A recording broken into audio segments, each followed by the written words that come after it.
Get paid, little shorty, get paid. 100,000 in the safe, couple thousand in the drain. Get paid, little shorty, get paid. No, I'm always on my grind, 24/7 days. Favorite color, money green. Paper, I've been on my grind since I was in the 7th grade. Had my first kid, I was only 17. Always a provider for my pack like Wolverines. But you won't find me on the mountaintop. Need no calculator, I can weigh it cause it kinda lot. Always on my top around that paper like a Michael Scott. Your boyfriend the Dwight, he want my spot, he always round a lot. Get paid, little shorty, get paid. 100,000 in the safe, couple thousand in the jeans. Get paid, little shorty, get paid. No, I'm always on my grind, 24/7 days. Get paid, little shorty, get paid. Get paid, yeah, yeah, get the money, yeah. Get paid, little shorty, get paid. Get paid, yeah, yeah, get the money, yeah. Get paid, little shorty, get paid. Spoil everything, don't you? I do, yeah. Sorry, I do. I had it on next to me as well. Just making sure I look good. Evening. How are you? I'm good. How are you? Yeah, not bad. It's getting sunny again, which helps the mood. Have you got the taste for the live stream? I have. I really have. What about you? Yeah. Did you enjoy Friday? Yes. Good, wasn't it? It was good. It was very articulate. So very well answered questions. One thing about Friday, you've got to forgive me. I need to explain something. Can I just show you this picture? I had an email off a lady, and we should have done it Friday. Do you remember? Yes. It's this here, the Volkswagen. A lady called Charlotte emailed me, and she said on the Tuesday, the 28th of April, from North London, it will be. I had it stolen, and it would be fantastic if you could spread the information about the camper van if you have time. I've tried to put all the information out on Facebook, Volkswagen enthusiastics, to help me. I'm absolutely devastated to lose. It's a Volkswagen Comet 1992 camper van, automatic. So anybody knows it or sees it should be greatly appreciated. It's upsetting, mate, when people lose things like that, isn't it? It is, yeah, it is. Because it's people's pride and joy at the end of the day. And people put a lot of time and money and effort and it's the memories that you can't get back, unfortunately, out of everything. You know, things can be replaced, but it's the memories that come with it. I think the people with the Volkswagen get more attached, though, to them than anything else, mate, don't they? Yeah, I think people do with motorhomes generally, because a lot of family holidays and, you know, bits like that. You only have to look on some of the forums, and they introduce their motorhome as the baby. They've all named them different. Everybody's named them different names. Yeah, and it's your second little home. And to just now, didn't mention it before. It's dead easy if you want to come on the show. We want to get everybody on the show. We want to be a community. Pick up the phone. All you have to do is to go onto Twitter and DM me. You can follow me on Caravans and Campers at SY45RP, and I'll follow you straight back. If you've not got Twitter, don't worry. Move on to Instagram at the Motorhome Man. Follow me. I'll follow you back. DM me. We want YouTubers, bloggers, people who've got motorhomes, caravans. We want to get everybody on. If you want to ask a question, by all means. And we've got another format you can get in touch with us, Shane, haven't we? Yep. The Motorhome Show at gmail.com. Ooh. Good old posh there. Also, I've been thinking as well, if anyone's got pictures of the motorhome, email them to us and we'll put them up. Or if you want to be a budding YouTuber, why don't you do a 30-second video or a 1-minute video review of your motorhome? Email it to us, and you never know. What do you think, Shane? That's a good idea, actually. Quite like that. Full of them. You wanted to talk about ghosting, didn't you? Yeah, that was something that. So it's something. It's somebody emailed in the other day. Basically, it's a big problem, or has been a big problem for Peugeots, and probably Fiats as well, seeing as they're all the same chassis. And when you turn the cruise control, some of the lights start to light up. Now, originally, Fiat and Peugeot did rectify the problem, but then they stopped. You know, once they got to a certain level, because it was so widespread throughout the motorhomes or the vans generally, they just stop covering it. But it is possible to get it sorted if you go straight to the main dealer or manufacturer. The Fiat dealer won't necessarily do it. It was Mick that emailed him, and basically he had no luck with the Fiat dealer, and he went straight to the manufacturer, and that was the only way you could manage to do it. Now we get to see it a lot. We use a company down south, and I think it costs about £180 now. But when it first came out, it could be £1.50 without a problem. And it just scares you when you turn that cruise control, the lights pop up, and you don't really know what it is. So something to look into. Ghosting. Okay. When's the next one we do? Is it Friday? Next one Friday. We've got Jason from Forefront. Very funny guy, or we hope he will be. Yeah, we hope he will be. He's Forefront, huge dealer. If they're not already, they're probably going to be the biggest UK dealer of used motorhomes. That's it, then, show done. But yeah, they're a good laugh. That's us done tonight, then, is it? Yep. See you later. Right. Excited now, Shane. Two for one tonight. 2 for 1. We've already got 2 for 1. Who have we got on? We have got Mark from the Caravan Place. And we also have Lee from Albi Caravan Services, who obviously does all the fixing habitations as well. So get your questions in. He's here to answer all of them, and hopefully be a bit of a feature with us. But shall we bring Mark on first? Yes. I do. How are you, Mark? Not too bad. I nearly fell asleep then, all this motorhome talk there. That was the only problem. I was like, whoa. Tell us a bit about you, Mark. So we've got a caravan dealer in Wolverhampton, the Caravan Place Limited. I've been in the caravan industry, since probably about the age of 12. We used to have, my father had Lichfield Caravans that was on the A38 between Lichfield and Burton, so not far away from you, Shane. Nope. And I used to work sort of in the kids' holidays. Used to work in the accessory shop there. And then as I left school, started selling caravans, started working in the workshops there. And then when my father retired, he'd got a place over at Wolverhampton already, where we are now. Me and my sister had the opportunity to take it as a going concern, and we both went, nah, I don't want to do that. So grass is greener on the other side, sort of a thing. So we went off doing our own things, and then after about 12 months, it was like, actually, that wasn't a bad gig that we got there. But by this time, my father had sort of completely shut down.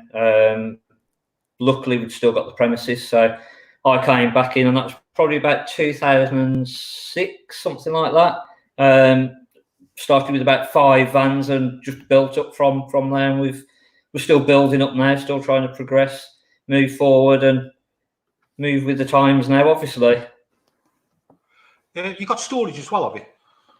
Yeah, we do caravan and motorhome storage. So yeah, As well, do that. Pardon? You do the servicing as well. Yeah, we don't do a huge amount of the servicing.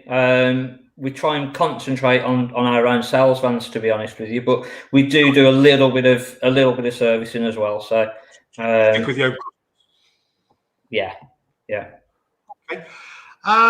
Dirty Trucker, good evening. Hope as well. Hope you're well, Dirty Trucker. Talk of the devil, Shane. Jason. See you Friday, sir. Friday. Okay, next person we're going to bring on. Known him a long time. Albi Caravan Servicing, Lee.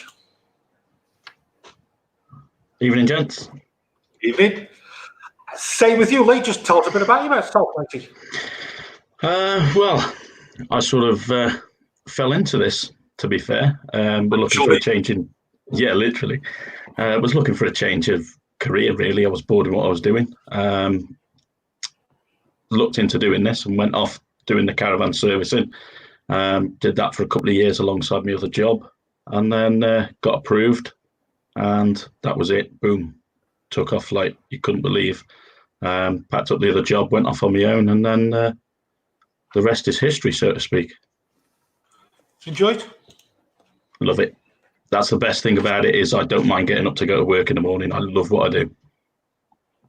Not a lot of people can say that. Makes a big difference. Yeah, no, Sorry? I wouldn't be doing anything different, to be fair. So, Mark, how do you see everything going forward?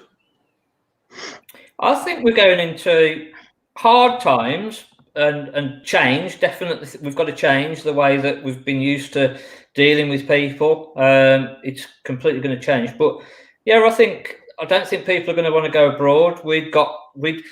Sounds a bit bad, really, but we've got flights booked to go away later on this year. And I think even if they turn around and now said, yeah, you can go, no problem, we're not going to go away. I don't think it's worth the risk. So, yeah, I think people are going to want to stop in this country.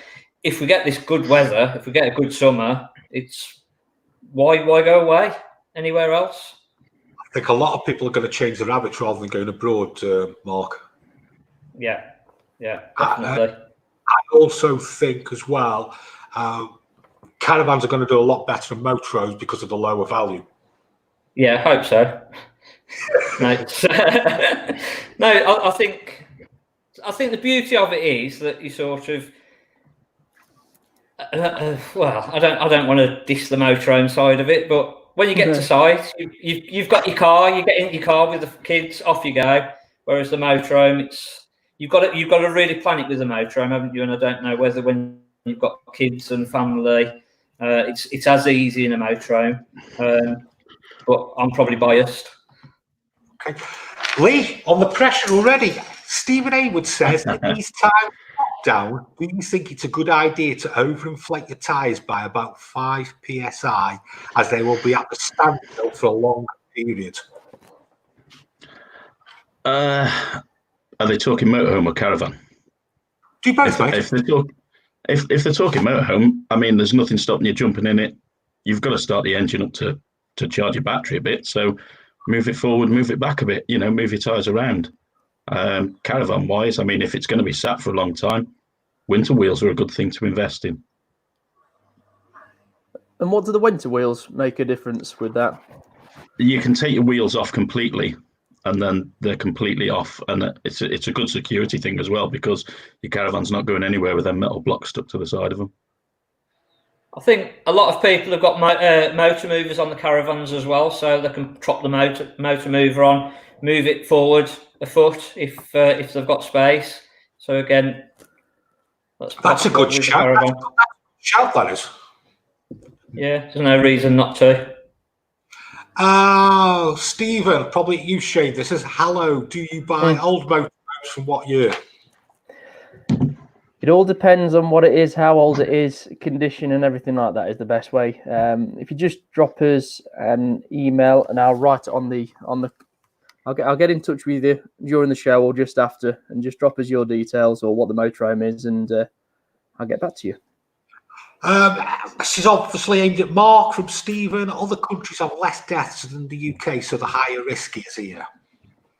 Yeah, I don't think there's been a full. I think we've put the death rate out from everything, from all settings. Whereas I don't know whether all countries have done that. In all honesty, so I don't know whether. Yeah, I don't think we're seeing full true figures from everywhere. But if you're going away in your caravan, you can social distance, and I think social distancing and just being sensible is the key now. And what better way to do that on a caravan site, away from everybody? You've not got to come into contact with anyone. You've got your own shower, you've got your own toilet.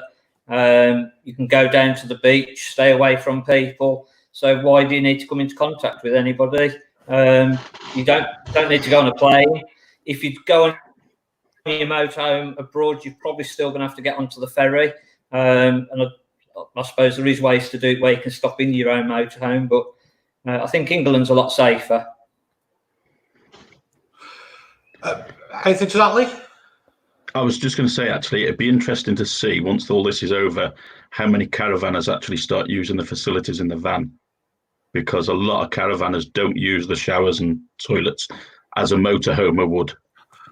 That's a great point. Yeah, definitely. I mean, it's something that we hear a lot. So when we go to buy a motorhome, well, we've never used the shower. We've never used it. We only use the toilet if we need to. We always use the on-site. But when it does come to open up, are all the toilet blocks going to be blocked off? And you've got to use the onboard facilities. It's a much safer way to do it. I think that's definitely going to be. How do you think you're moving forward from caravan servicing type, Lee? For returning to work? Yeah. At the minute, I want the services and everything else. The problem I've got at the moment is a lot of storage yards are closed, a lot of campsites are closed, so people who are on seasonal pitches you can't get to, storage yards you can't get to. People still want me to actually go to their house and do the stuff on the drive, which at the minute I'm not prepared to do. Going forward, it's going to be tricky because when I do return to work, if those sites are still closed, then I've got to move those around. There's going to be a lot of planning involved in actually going back to work. It's not just going to be a case of get up Monday morning and start again. It's going to be quite difficult. Shane? Yeah, we're hearing a similar thing, to be fair, where there's people that want to, move the motorhome around or sell the motorhome or get more details or get the bit out, get the bits out of it, and they just can't access it right now. Some can, some can't. It just depends on the facility. Mark, is there anything you're going to change? Well, not everything, but 90%. So the way that we've sort of worked in the past is going out the window. It's going to be 99% appointment only. We're obviously going to put social distancing in. We're putting sinks around the pitch now so people can wash their hands, because we've been told washing your hands is the key. With a whole lot is, and I think we're going to be a lot more internet based. We're going to do like 90% of the deal via internet. Hopefully get people in, look at the caravan. We're going to put the measures in where people feel like they're comfortable, safe to come and see us. That's going to be our key, and that's what we're going to sort of really go to town on, and make sure people are safe. If they're going to come out to us, they need to be safe. And the other thing, Mark, is this the motorhome and caravan world isn't that forward thinking when it comes to the internet and bits like that. You know, if you go and see a car, the chances are they've got a video of it, a walk around video of a description and bits like that. There's going to be a lot of dealers that are going to get a bit of a scare, I think, these next few months about how to bring it into this year of 2020. Yeah. Lee, hi Definitely. guys. Hi guys, just doing some odd jobs on the motorhome. I had to replace a storage door outside catch, but holes are elongated. Can't get correct screws. Any idea on how to fix it?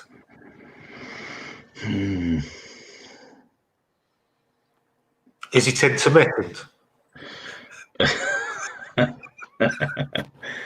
It's what you've got room. Have you got room for a bigger screw, slightly bigger screw? I mean, the other thing would be to, depending on what type of catch it is as well.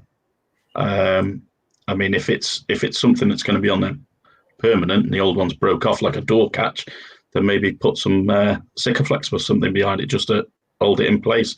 Means if it does break again, it'll be a bit of a pig to get off, but at least it'll hold it there. Okay.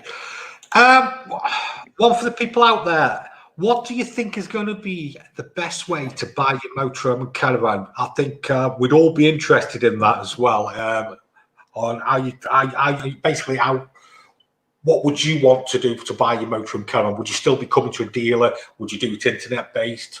So just put something in the comments so we can have a look, because we're quite interested in, to be honest. So anything, Shane? Yeah, it will be very interesting. I mean, will people trust videos when they're getting put online? We found it because the amount that we put on, there is a name to a face, just makes it a bit more trustworthy rather than just having an ad with photos on.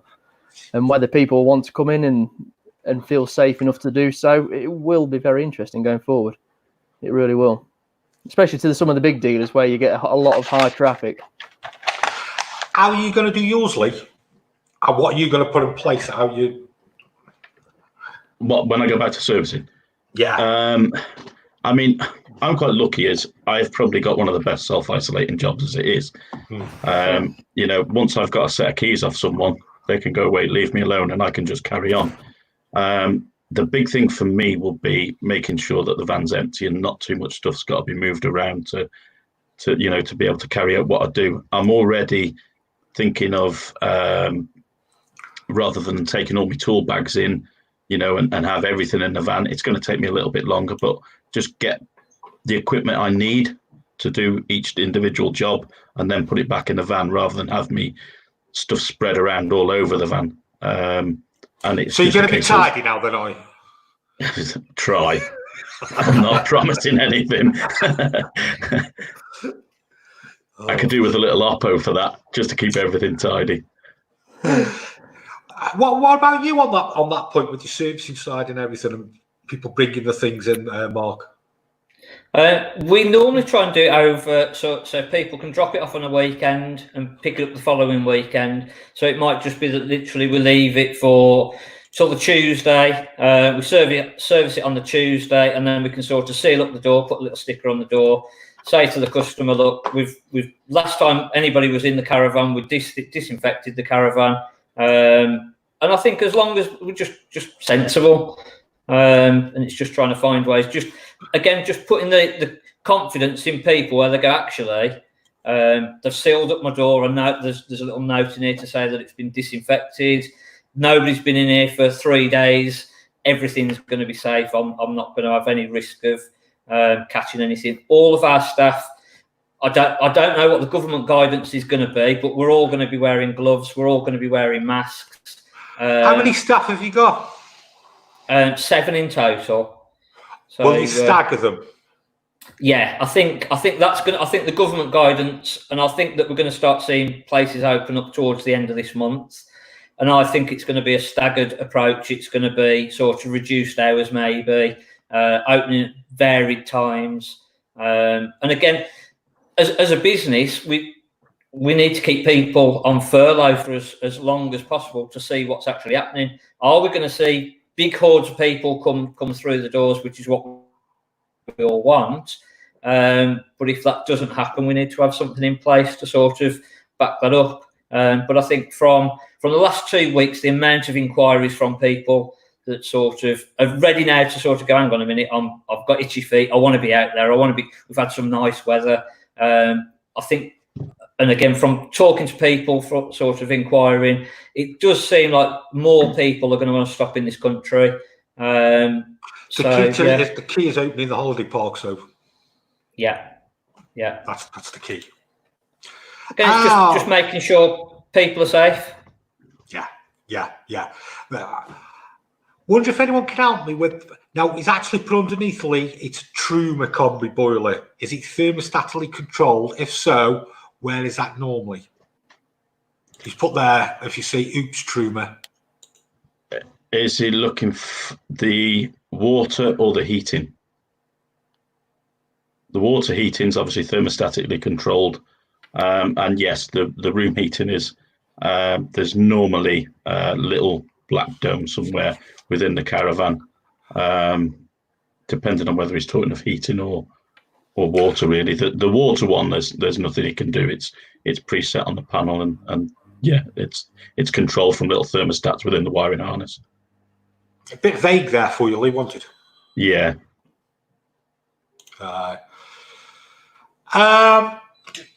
Shall we do a quiz? I think we should. Swift quiz? Yeah. What you got for us?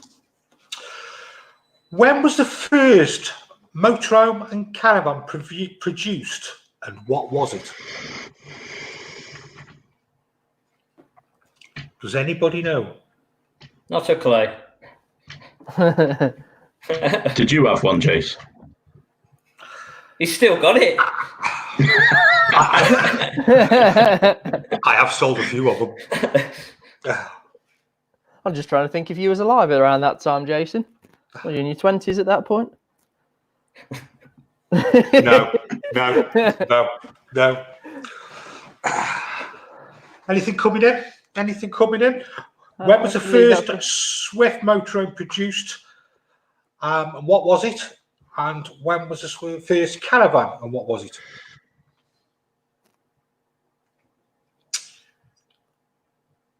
Now, Anthony's just saying, Lee, sorry, I'm being vague. Sometimes it's created too much. There you go. It's created too much heat.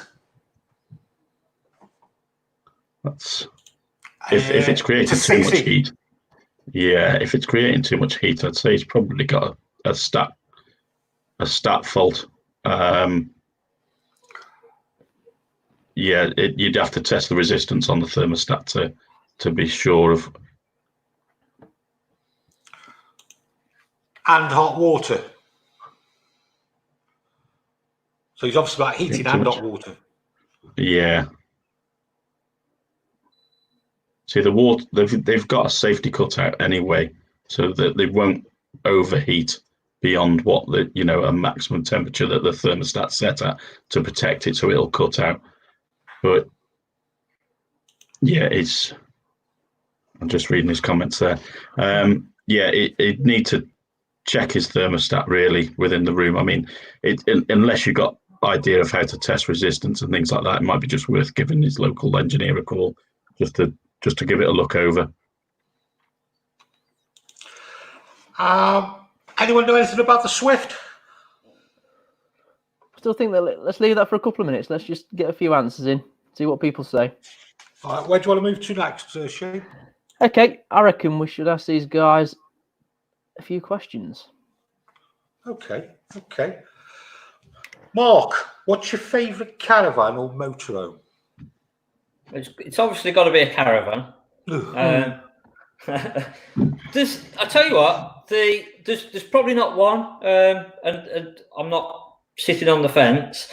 There's some real good different makes and models, and there's not just one that sort of stands out. I'd say best built, probably Coachman, and that's probably because they don't build as many, so they are just a little bit better built because they're not banging them through like Swifton and Bailey, etc.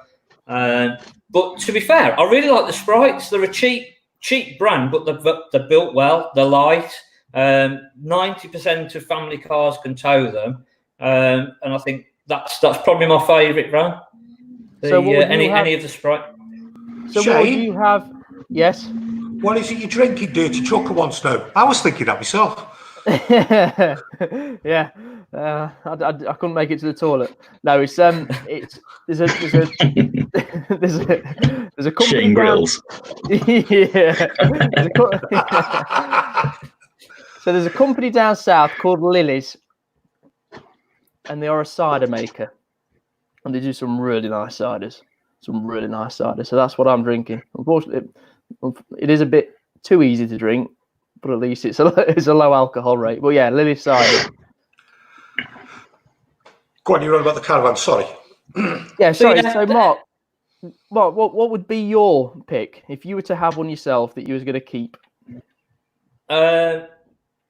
Doesn't as long as it was sort of Swift or Bailey or Coachman. I'd just go for a six. Where's that fence you're sitting on? Twin axle, 6 berth, end washroom, big separate shower and toilet at the back. But there's, and I'm not just sitting on the fence. I've had a cracking Coachman, that layout, and again build quality. The only problem that you've got with that is the heavy.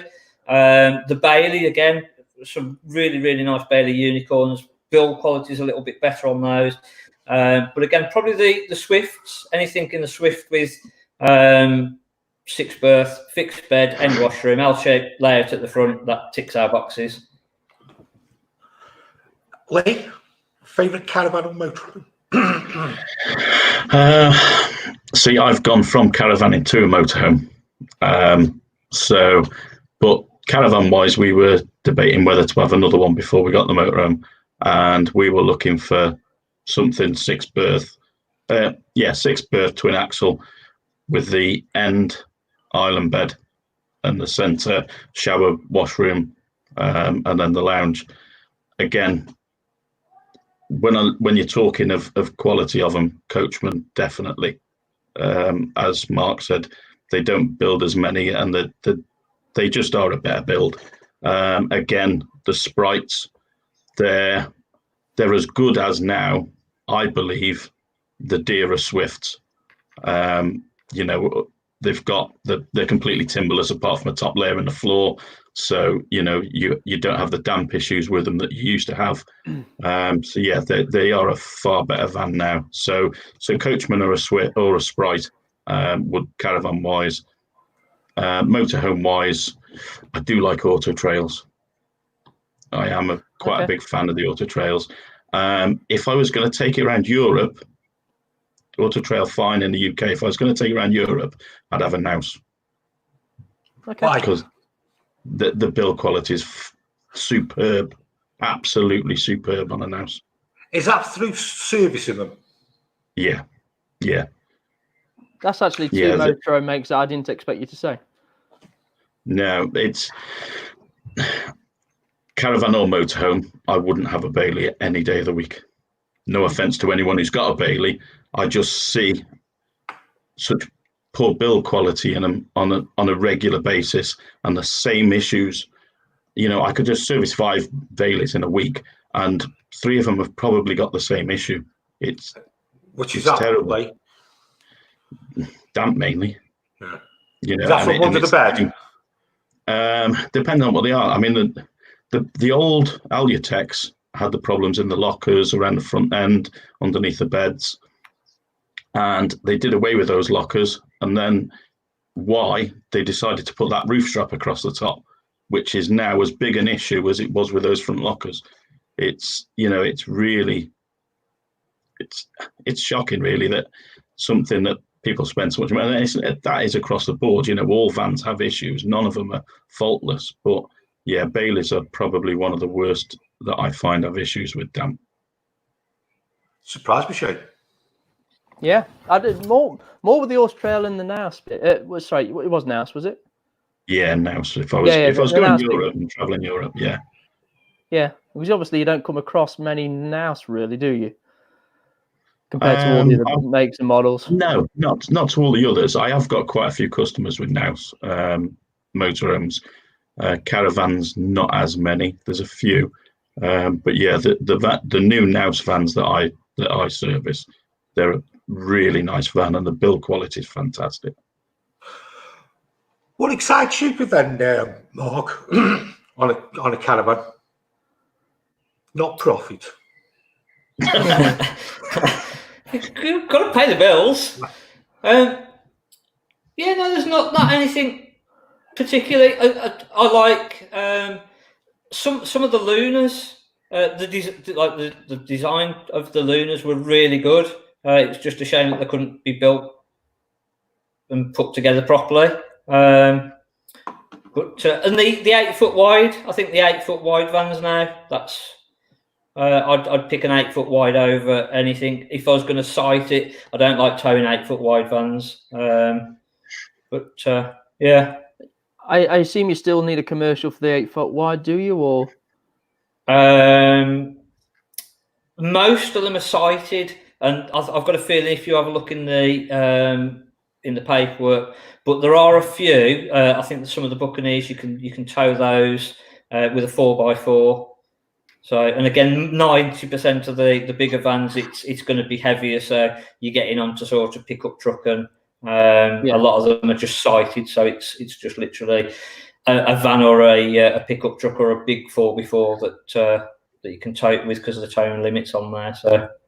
So I guess that's the people that have got a place that they like, whether it's in Devon or Kent or somewhere like that, they really like, and they just want to sight it, stay there for the year, and then potentially move on for the next year without having to sack it. It's a bit more permanent. Yeah. No, at least you can sort of, if you don't like the site after 12 months, off you go somewhere else. And again, I think over this next 12 months, we're going to see a lot more people move into a sighted van, where you're not going to be towing around and sort of hitching up and coming into contact with more people. Can I just ask, Mark, On the subject of 8-foot vans, what's your thoughts in regards to storage, with having storage yourself? We've got enough space in between the caravans, so it doesn't really cause us an issue. And there's so few out there at the minute that it's sort of every 1 in 4 sort of a thing isn't going to make a lot of difference in the space. But I know I've been to some storage yards myself, and a 7'2" van, you literally can't open the door. So yeah, they're going to have to lose a van out of the lineup. And I suppose that's a real nightmare as well, trying to work on service a caravan, trying to get underneath of it when you can't even open the door that close. Yeah. Just thinking back to what you said a second ago, Lee. I think Nouse, it's the Nouse Tablet group, isn't it, that they are part of? Yeah, they are. You've also got Weinsberg, and then you've got the big boy, which is the Morello. So you'd hope it'll take some quality from the Morellos at £200,000-300,000 a piece. I was going to say, just not the price tag. Yeah. Jason, your miles out on 1904. And also first RV built on an automobile. Yeah, the first Swift Motorhome. What year and what was it?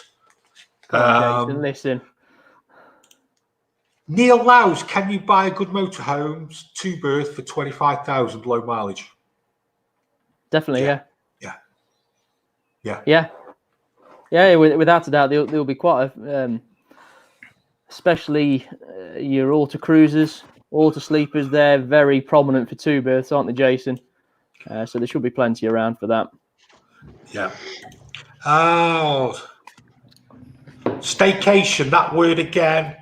People going to stay on one site. What do you think, Mark? Well, looking at his flag.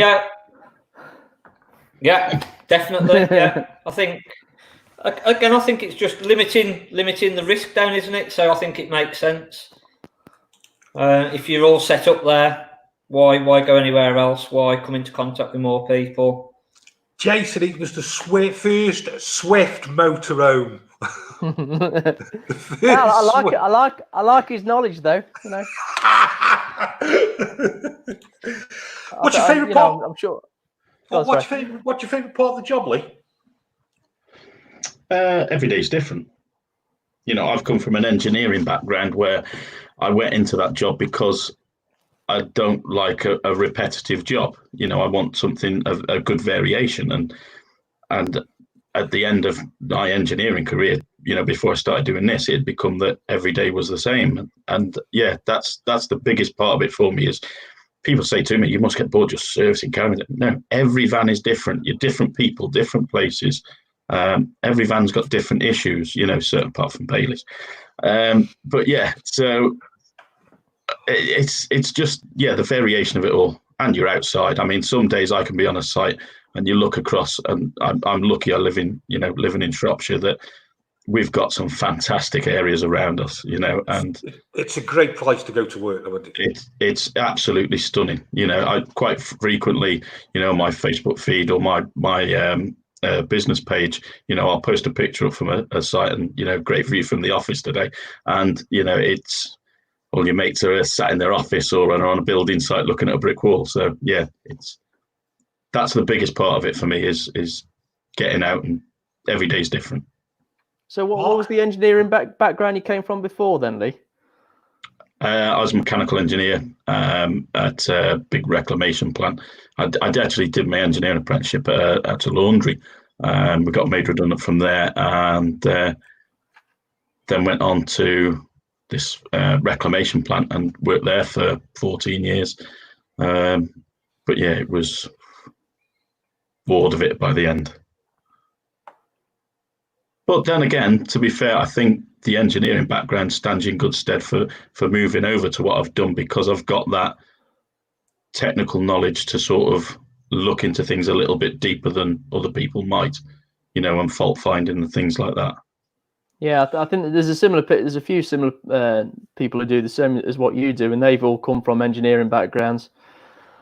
It's a good way of transferring your skills over. Yeah.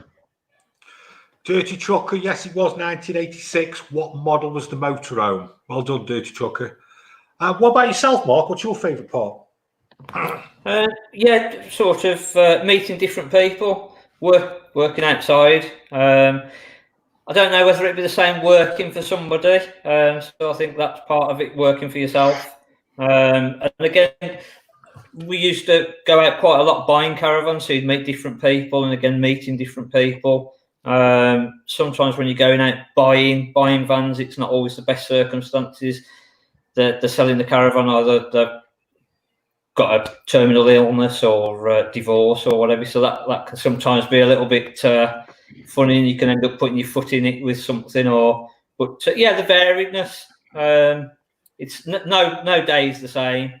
And like, every day when you sort of go and you're fighting fires, there's something that crops up that you didn't expect, and puts you on your back foot, and the whole day's just gone to rack and ruin. But then at the end of the day, you look back and you think, blimey, how on earth did we get through that day? How have we managed to sort all that and do it? And I think it's a challenge. Every day is a challenge, and it's good fun.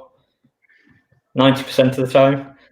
Just a quick, Mark, yes, it was a Contiki. You're correct, Mark. It was the Swift Contiki 1986. All we need now is when was the first Swift caravan? What was the make of it? And bigger than that, to the nearest pound, how much was the first caravan by Swift? That'll be interesting. That's way before my time. Did you have to do right. Lee? Did you have to do much to pass any tests for the caravan service in Lark? To become approved, I mean, it's quite. I went down and did a foundation course with the Mobile Caravan Engineers Association, which gives you a basic understanding of servicing a caravan. From there, I went home and serviced my caravan about half a dozen times, just to get a feel for it, and to be more comfortable in what I was doing prior to going out to people's houses. Then obviously you have to do a gas course for your gas competency certificates. And then when you go on to do your approved workshop, you've got to do electrical qualifications, and your caravan service awards. So there was quite a bit to do, but I also did all the product courses, so Truma's courses, Alder, Alco, BPW, Whale. I did all those. The only one I haven't been to is Dometics, because theirs is an invite. I have had an invite for it, but they normally give you an invite with about a week's notice, and it's normally around March, which is the busiest time of the year, so there's never a chance that you're getting on that. What do you find the typical standard is throughout the industry with engineers?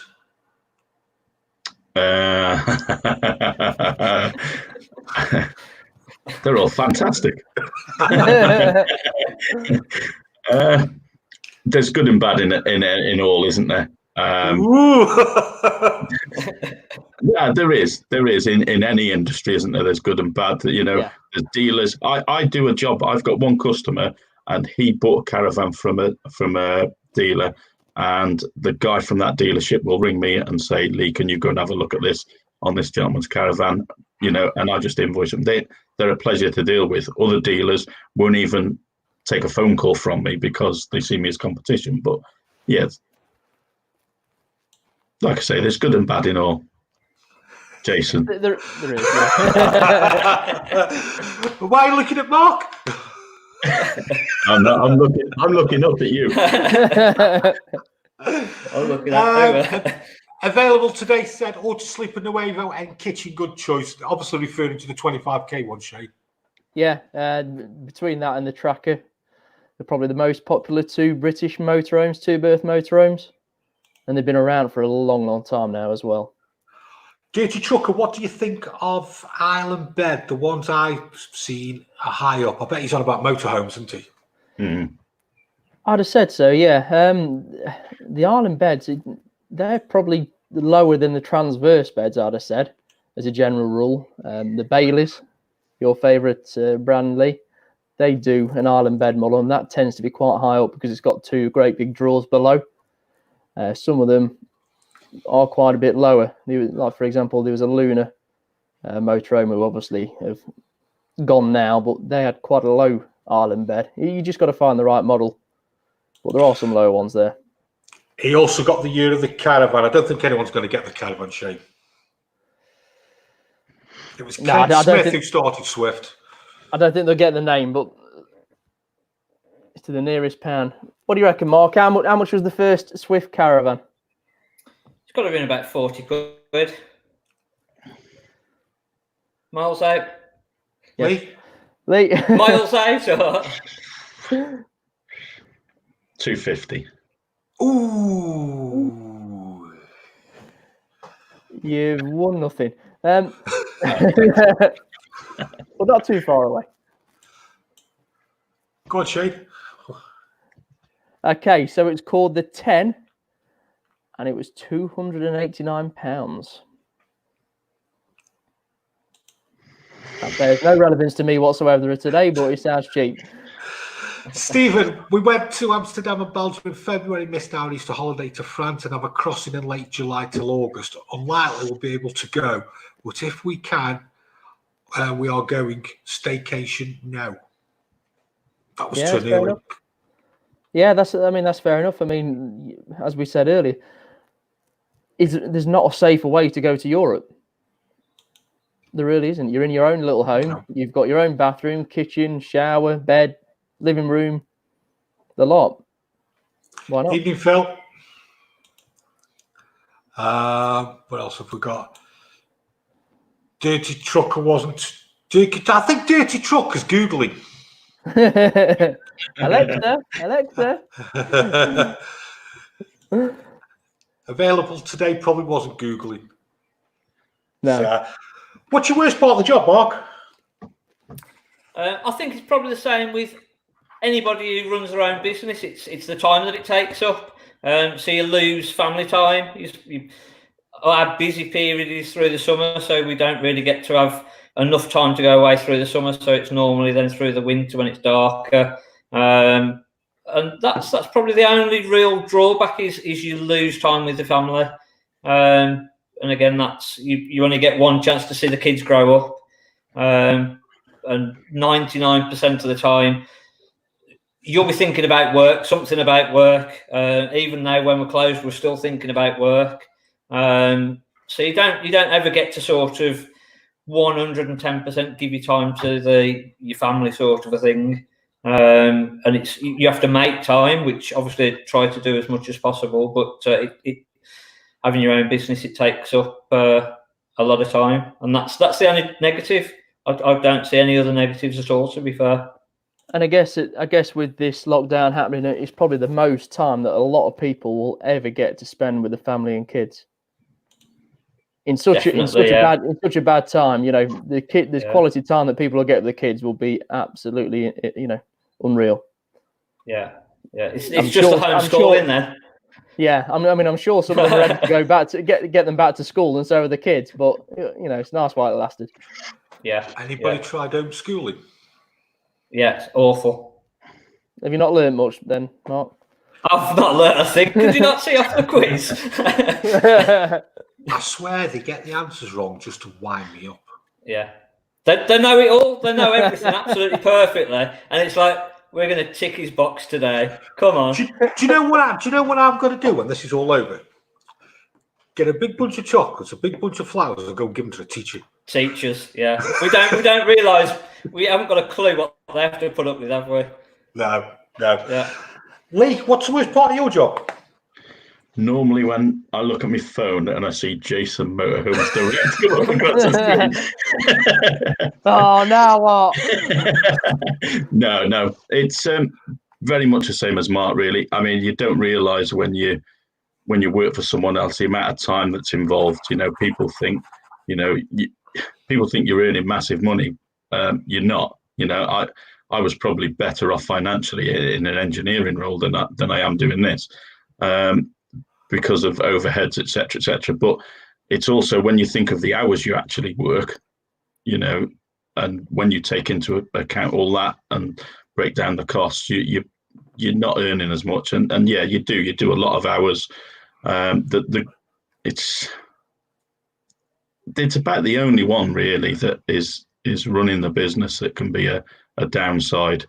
Other than that, no, I don't really have a lot of bits that I don't enjoy about it, other than your phone calls. Cheers.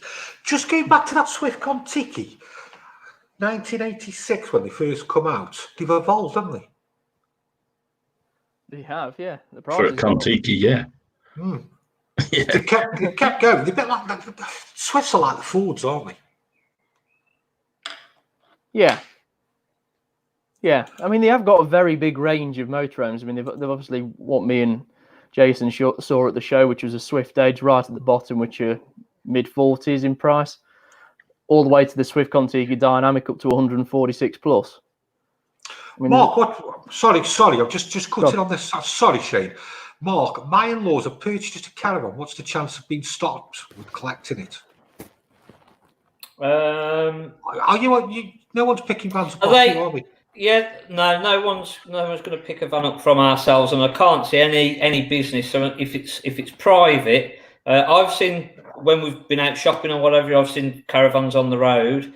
I spoke to the council last week actually because we'd had a customer said that they'd been to have a look at a caravan at another dealership. Why can't we come and look at one at yours?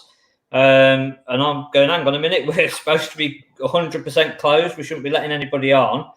And the council says, yeah, no way on earth should people be coming to look at your site, let alone towing a caravan around. I agree with you. We will let people, if, as I say, the storage is closed, if they've got a caravan out and it's on the drive and they want to put it back in storage, then we will allow that. But no way would we let a caravan go off site, either storage or the sales site. So, yeah, that wouldn't happen from us. How many caravans have you got in stock? We're down a bit at the minute. We've got about 37 at the minute, I think, in stock. So we're stock? Normally 40 to 50. But I think, again, it's probably going to pay dividends having a little bit less stock over the next coming months. The only problem that I do see is there's going to be a shortage of caravans and motorhomes. 100% there's going to be a shortage. Especially 2020 models. Yeah, they're not going to come out of the factory, are they?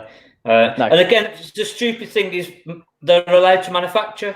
So I don't understand, to be fair, why the caravan manufacturers aren't there pumping the stuff out. I know a lot of the manufacturers.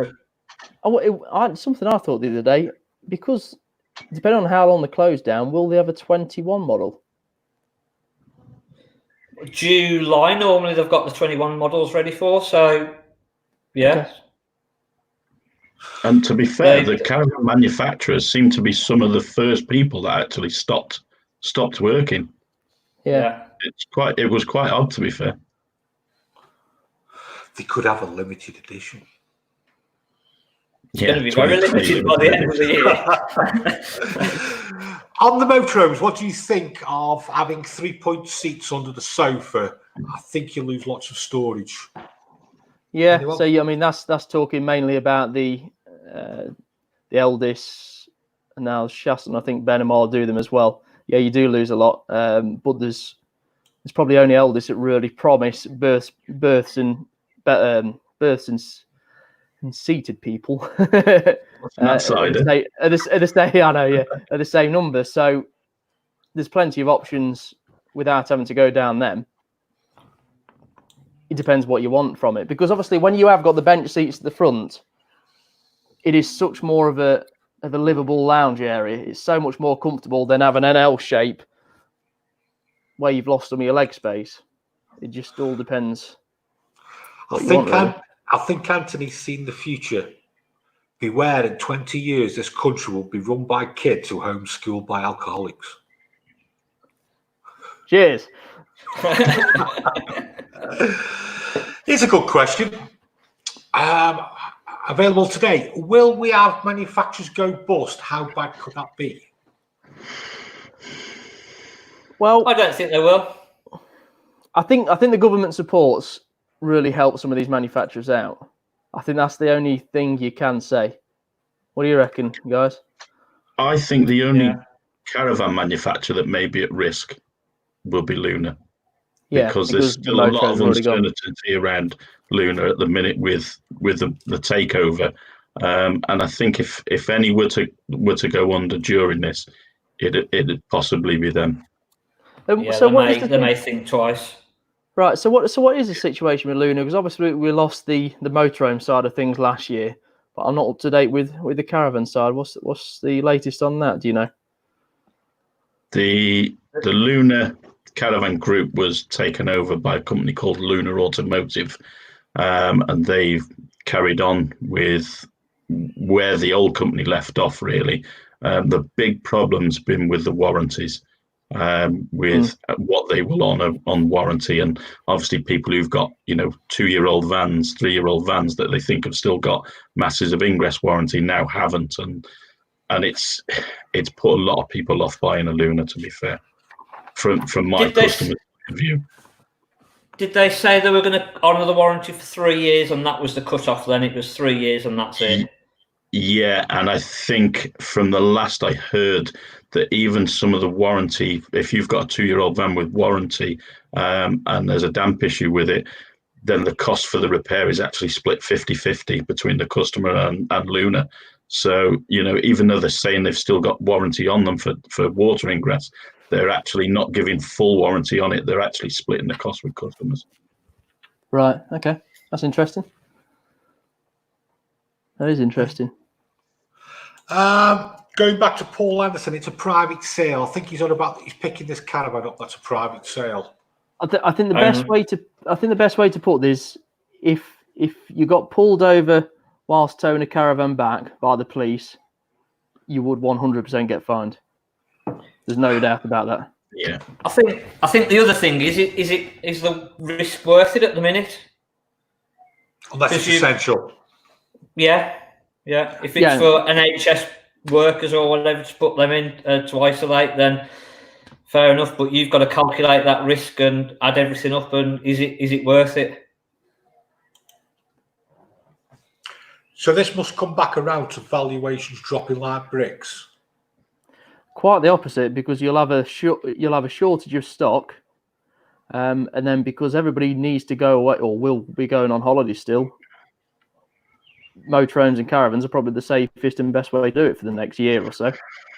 So I think they'll maintain, certainly. Yeah, I don't see prices dropping anytime soon. If anything, going up. And the other thing is the dealers can't afford them to drop. Because if you have everything go down $5,000 across the board, you're going to lose probably 50% of your dealers. There's no reason for them to drop, though, is there? No, because the new motorhomes and caravans are still going up in price every year. The cost of materials and labour and everything like that. So they won't drop. Certainly not. I'm sure of that. Okay. Entertaining, guys. Getting good topics. Got to go. Take care. Paul Anderson, thanks, guys. Yes, I get that, but the bigger picture of the common economy is rough. Just quickly, has anybody rang to cancel services booked in later in the future? No. It's all been through you cancelling. Yeah, I finished on the 24th of March. Of everyone I've called to postpone and tell them, when I know I can go back and I'll rearrange. Of those, I've had 3 have said, leave it till next year. We're not gonna use it this year. The van's not under warranty. We don't need to have it done. One person who I spoke to said, "Oh, we managed to get it done a couple of weeks ago, but we forgot to call you." And everyone else has said, as soon as you're back up and running, give us a call. And yeah, we'll get you straight back in as soon as possible. So,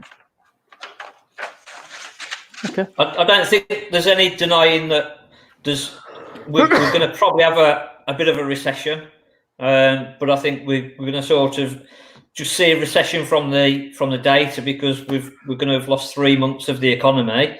There's no getting around that, but I think we'll have a massive recovery. People, unfortunately, there's going to be some job losses there. But I think for what the government have done, I think they've done the right thing.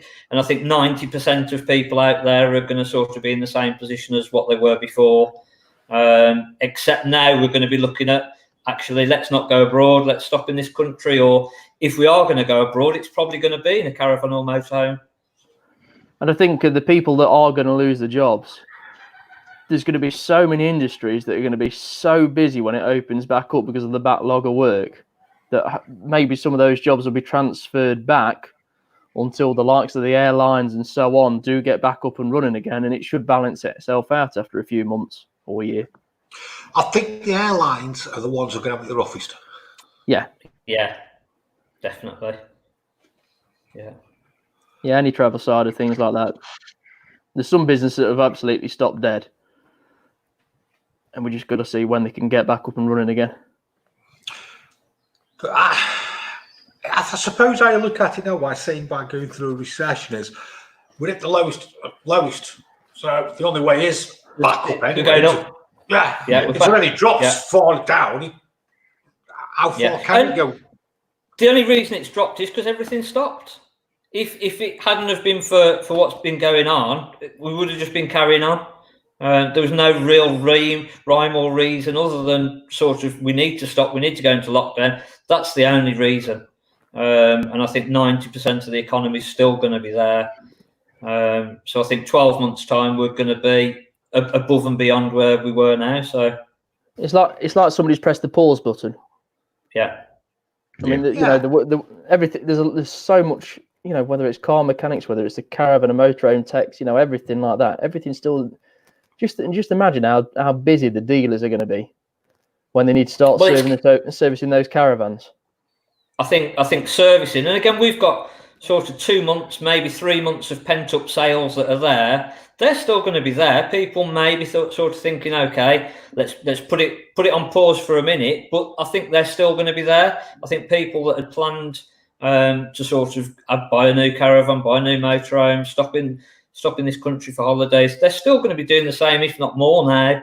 And if the job retention scheme has done what it's supposed to do, their job's still there, they still have the money in.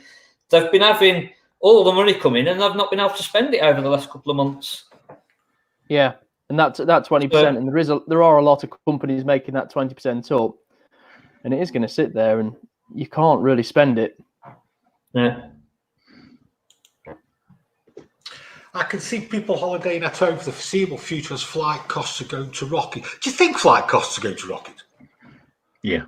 I think they'll probably be doing some stupid deals just to try and get themselves out of trouble. But it's just whether then people have got the confidence to get on a big buzz full of everybody else thinking, have I got coronavirus, or is somebody else going to pass me? And that's going to be the issue. So yeah, I'm struggling to see them.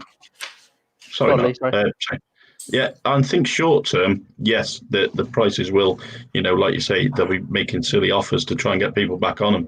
But I think, going into next year, I think flight prices are going to really fly up.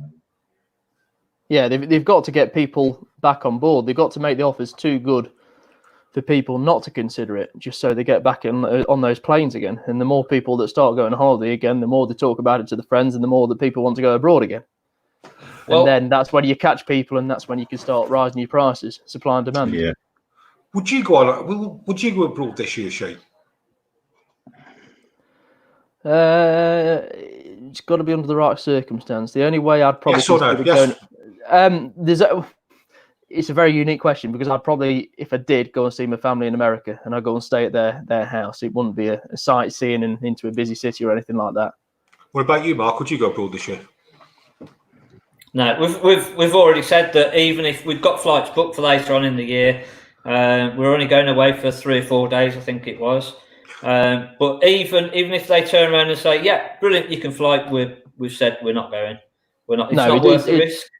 No, it'd have to be it all depends. I mean, if everything's going well, and if they found a vaccine, then yeah, 100%. It's all relevant at the time of when you're looking to go. What about you, Lee? Would you go away this year? As things stand at the moment, no, not a chance. Yeah, that's the way to put it. Yeah. What about food then? Restaurants, takeaways? Because they're not going to open them when the holiday park's open, are they? No. Would anybody I feel mean, a lot of comfortable going to takeaways a are restaurant? open anyway. And you know, Have you had a takeaway? delivery-wise- Me? What are you trying to say? You call me fat? Yeah, we have. Yeah, That's why you know they're open. Is somebody Is take a it- seat? Is it just us, or do you go and do your shopping and then clean everything? Do you clean all your packages before you put it away, or is that just us? I actually saw someone in the supermarket car park doing that last week when I went in to do the shopping. And by the time I come out with all mine, they was still there doing it. And I just put the bags in. I thought, stuff that. Sorry, guys, but my wife is still managing to spend it. Laugh out loud. I'm on travel groups, and people are saying they are going straight across the channel when borders are open. Yeah, as we said earlier, it's the safest way to do it if you're in a motorhome or caravan. And there's always going to be some people that are just going to go for it anyway. And the big thing is, when will the borders open? Yeah, it's all going to be relevant at the right time. Is the best way to put it, because you don't know what the situation is going to be in 6 months. It might be good to go again. So let's take it a month on now, and the holiday parks have opened. Lee, you go away in your motorhome. Would you go to a holiday park, or would you tend to do a bit of wilding? I'm booked to go. I'm actually booked to go down to Devon in first week of July. So I'm hoping that they open, and if they do, I will go. But I will use my facilities in the van as opposed to, shower blocks and things like that. I think the big thing with being a motorhome and because we do go off grid, I'm pretty self-sufficient in there that we've got, good stocks of food and things, clothes within the van. So we don't really need to be traveling to supermarkets or worrying about eating out a lot. So, yeah, I'd still be going. I hope you've got a big garage for your food. What van have you got, Lee? I've got Luna Roadster. Okay. I thought you were going to say Bailey then. That's it's on a 53 plate. We were umming and ahhing on what to do, whether to swap from caravan to motorhome or not. Me and my son both do duathlons and things like that, so it was handy for us to be able to get something where we can put our bikes on the back and go and camp over for an event rather than having to get up at 3 o'clock in the morning and travel. You're glad you did it, though. Yeah, oh, definitely. I love it. About to say, yeah. So you're glad. So would you go back to a caravan now?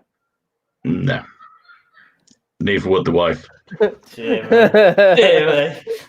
No. What about you regarding going to campsites or wild camping caravanning, Mark? What's your outlook? I'd go to a campsite, no problem. Yeah, because again, I'll get in my car, hitch the caravan up, I'll get on site.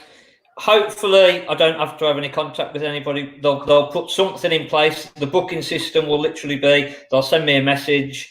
Somebody will be there to wave me on. I've not got to get into real close proximity to anybody. Hitch it up or unhitch it, put my legs down, and I'm in my own little self-sufficient unit sort of a thing. I can then go and do what I want. I've not got to sort of be getting in close proximity to people. And I think that's the only way that I'd feel safe. I don't know any other way to do it really.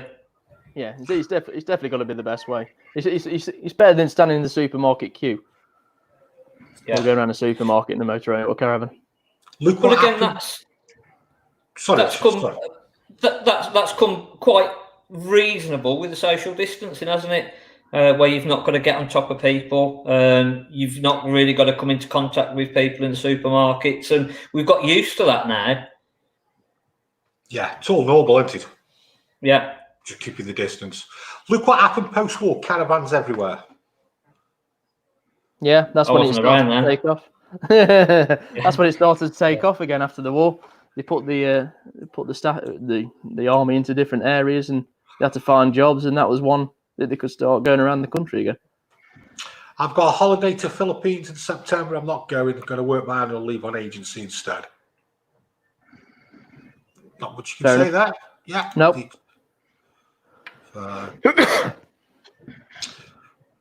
Loving those crossed fingers. And toes. Those fingers. Fingers crossed. Fingers crossed. Yeah, Nobody knows what's going to happen, do they? And we can only hope for the best. But I think from the way everybody seems to be gearing up, would you want to get on an aeroplane and go away?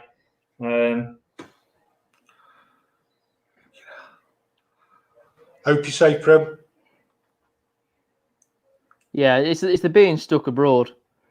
It's fun while you're while everything's going going well abroad, but when it's not going well, it's the worst place to be, really. When you've not got anybody you know around you. Most people will stay at home in Britain, with few people prepared to venture across the channel. They're going to have to limit the campsites, so aren't they, lads? I really don't know about that because. What's the distance already? What's the distance already on the site? There's already, if you look at social distancing, that distance measure's already in on the campsite. So do they? I think it's just going to be shut the toilets. That's a big contact point. Let's cut that out. Cut the bars out, and carry on as normal.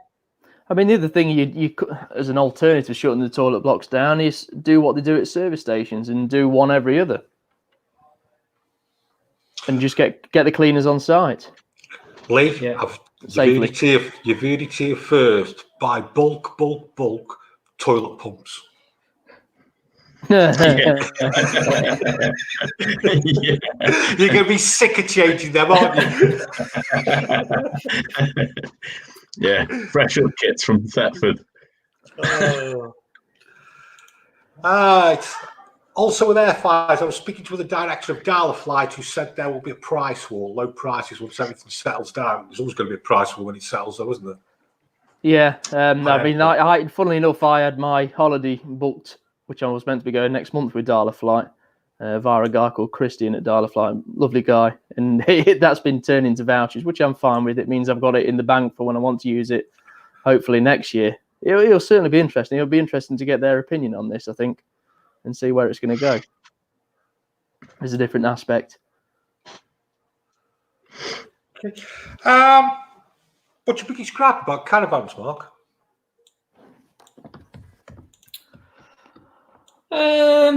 Yeah, they still can't build on. They still can't build them. Yeah. How on earth we're sort of where we are now, and they're not building vans that don't leak, like you say. They change all the design around, put a big roof strap over there that leaks. Why do that? And they seem to take one step forwards and two steps back, and it comes down to the new manufacturers, which is again why we only do used, we won't do new because of the issues. And then when you do have the issues, the manufacturer doesn't want to know. They're not there to help you. You're the one that gets all the full brunt of the customer. When the manufacturer just sits there and go, oh yeah, we'll send you the parts in how many days, and don't worry about it. Is that the attitude, Mark, of like, oh, just bang them out to the dealers and let them sort it out? I think so, yeah. If you look at a lot of the PDIs back in, because again, sort of early 2000s, I was PDI in caravans, and sort of an hour and a half, you'd have PDI'd a brand new caravan. It come out the factory fairly clean. Now you spend a day on a brand new caravan, and then after the day, you're going, hang on a minute, is this going to get rejected by the customer when they come to pick this van up? Because there's this still wrong with it, and we can't do anything about it. There's chips out the laminates, and I think they need to pull it back a little bit and say, hang on a minute, we're overproducing. Let's either get the people in to build the vans right, who care and do the job properly, or we need to put a system in place where it gets put right before it comes out the factory, and we're not just putting it out to the dealer and going, you fix it. We've built it, now you finish it. And the unfortunate thing is, and this is where I feel sorry for the new motorhome and caravan dealers, is they get the stick for it.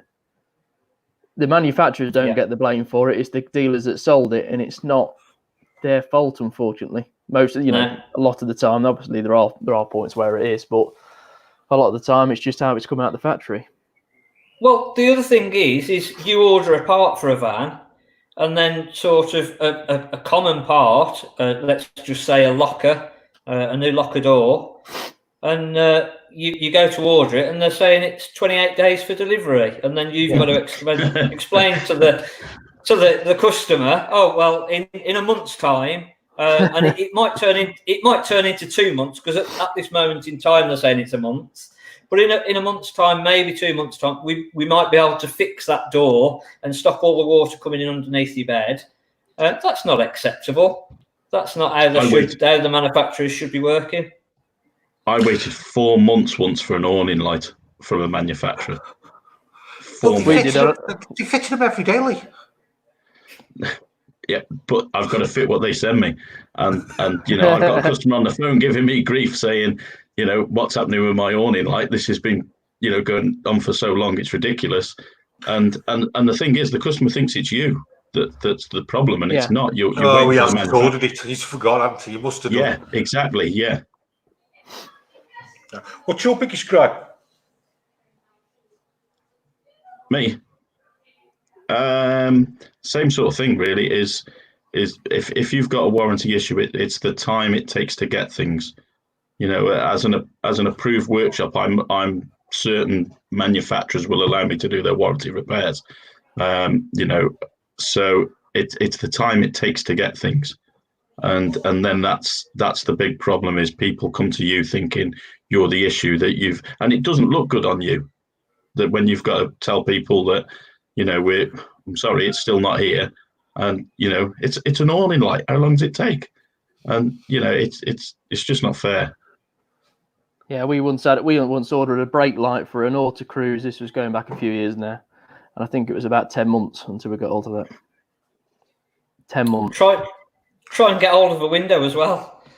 Yeah. Windows are. Unfortunately, people see cars where you've got Euro car parts. You ring up, 10 minutes later you picked it up, and that's where it's not quite the same, unfortunately. I'm actually waiting for a window at the minute that all right, yeah, I know things as they are, but I think at the minute I've been waiting for 9 weeks for that window, and there's still no sign of it. So when it'll turn up, I don't know. Windows are notorious, though, aren't they? Yeah, really are. Martin, what do you guys think of Burster Motorhomes for our first motorhome? Thinking of travelling down to Spain next year. They look good quality. It'd be interesting to hear Lee's points on this. I really like Burster personally. Yeah, I like Burster Motorhomes. Again, especially if you're going to be going abroad with it, they're set up for it. They are set up to go abroad. They've got the outdoor living set up, haven't they? Really? Yeah. I mean, I'm so glad you said that. Ideal. After I've just bought 2 Baileys and you've not given them very good reviews, and the other one I've bought recently is a Burster. I'm glad you haven't whitewashed me. So. No, they are a good van Burster. One of my friends was adamant he wants a Burster, and we wanted one with a great big garage on it and things like that. And every time we went away anywhere, he was like, "Oh yeah, I like that one." But they're a nice van. You come across any Bursters, Mark? No. We do. we do occasionally do motorhomes, but not many. So no. Still not then, has it? Yeah. Next. Well, it'd be interesting to see what model are you looking at, Martin. I'm just intrigued to see what your preference is. Anthony, good points. Too many people getting fat with greed and not caring one dot about punter. Would you agree with that? Some people you'll find that way. It's hit and miss. A bit like anything. You will in some industries, you won't in others. Again, it all comes down to who you're dealing with, doesn't it? At the end of the day, you got to. I think you got to find the smaller little dealers that care about you, and you're not just a number. Yeah. Like the Caravan Place. I don't mind the dealers being like that because it just makes more work for me because they just don't want it. They lose confidence in the dealers, and then all of a sudden they're on the phone to you saying, "Look, will you look after the van for me? Now we've got it," which is great for me. It's just about being straight with people, isn't it? If you've cocked up, I've cocked up.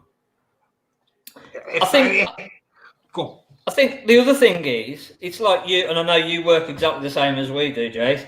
If somebody rings up, you can't stop problems. There is things going to go wrong. You can service it and go through a van and do as much as you can possibly do, but still things will go wrong.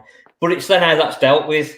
If the man rings you up and says, "Look, this has gone wrong," right, get it into us.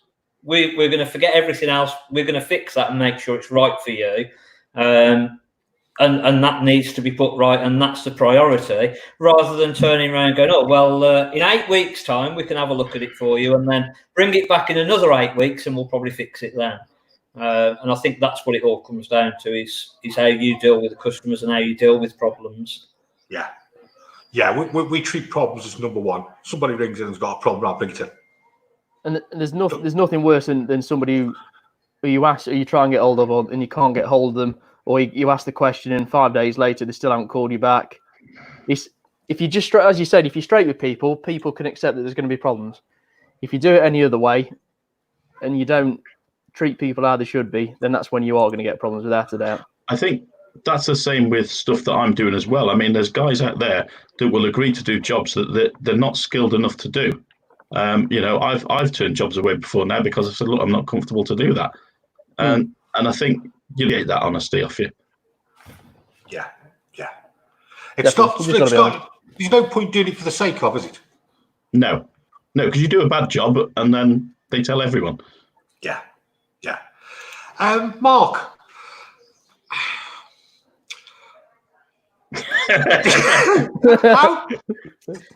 How can we feel safe if we want to come and buy a caravan or motorhome? So I think it's up to us as dealers now. We've got to put in, and we've not just got to look at what the government say, this is what we should be doing. We've got to go over above and beyond that. Yeah. We've got to go, hang on a minute.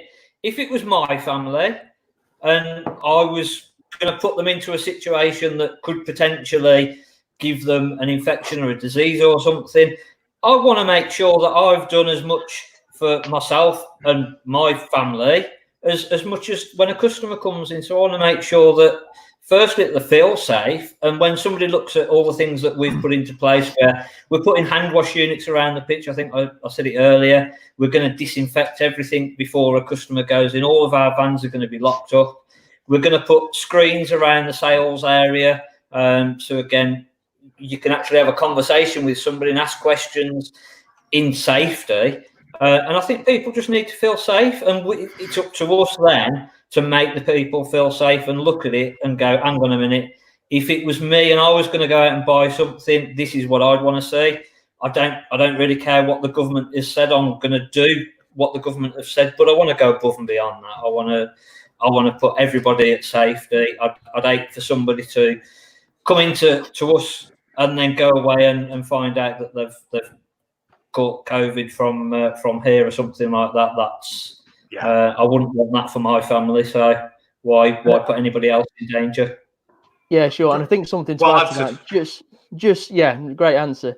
And I think just on the other aspect of it is make sure you are 100% that motorhome or caravan is real and exists, because there's going to be people that will take advantage. Don't just blindly go out and put a deposit on something or buy something without knowing it's a reputable dealer. Do your research. That's a great point, Shane. I never thought of that. Yeah, people are going to take advantage right now, and unfortunately it's not fair, but that's what it is. But you just got to make sure, and this is where I think a lot of the videos on YouTube, stuff like me and Jason have been doing for a good while now, will just get that confidence out, because you can actually see people, and that will make such a difference when you're on the phone to them and you recognise them and you can speak about things that you've already seen on the channel. Yeah, I think that people are still going to want to come and look and see even once you've done all the video. How many times have you had somebody that has rung up and says, I want to come and see this, I'm really interested in it, they've turned up and then they've gone, oh, that's not what I thought, and they've ended up buying something completely differently. And I think we've got to do all the work in the first place so people feel confident and they can see everything that we've got, and they can probably come then and sort of go, right, I've got 2 or 3 that I want to look at. I can be here for as short amount of time as possible. I don't know whether the delivery service for our industry is going to work. No, people like to come and see motorhomes and caravans. Anthony, my history is sports cars. Some work, some didn't. Mechanical things go wrong. Not really anyone's person's fault. I think Lee'll agree with me. That's correct. But if something doesn't work and they don't rectify it, it's a different kettle of fish. And it's not saying, well, it was working when I checked it. Yeah. Yeah, it is. It's something you hear of a lot. It's people, I actually get people who've rung me before now and said, you serviced my caravan the other day and now something's not working. You say, okay, when did I come and do it? And they'll say like 6 months ago. Well, there's a lot of times passed since then. Things go wrong. There's not a lot you can do about that. But yeah, it is. You got to understand that things do fail eventually. Yeah. I think it comes back to then how that's dealt with by whoever you've bought it, or if you've just serviced a caravan and then something has gone wrong, I'm sure you'd be saying, let me come and have a look at it. If I've got it wrong, I've got it wrong. But if it was a couple of days later, then you'd be saying, okay, I'll come and have a look and see what I can do. And to be fair, even 6 months down the line, I'd still be willing to go out and have a look and see, what we can do to sort the problem. But people do have to understand that things will mechanically fail. There's got to be a balance, hasn't there? No, Lily, we're not getting a motorhome. We're in a recession, and you've eaten all the profits. You want a caravan? That's what you want. What, a Luna Delta? Well. Can we start booing every time Mark says we need to get a caravan? I'm going to get a cheer channel. Pick a deal out, make an appointment, make sure they are following the guidelines. I think your comment was a great comment, Mark, to be honest. Is if I was going to take my family to go and buy a caravan or motorhome, that's what you'd put into place. I think such a great. Just want to reiterate that again, Mark. And the other thing is with that, with the likes of YouTube channels where people, will do online videos of what's inside a caravan or motorhome, you can have a look at layouts prior to go into a dealership. So, you've got that opportunity to keep yourself safe as well and know what you actually want before you go. Yeah, rather than having to go around 20, 30 different motorhomes before you decide. If you have a good look, speak to different people and find out what works and what doesn't. But again, go on, sorry, we're still going to do it where if somebody says, oh, I'm not too sure, I've looked and I've got a few, fair enough, come down, we'll make sure everything's been cleaned, sanitised, and they can still go through. We will unlock the vans before they get here, so we'll have opened a range of vans up. They can still go through them. We'll still sanitise them, disinfect them afterwards.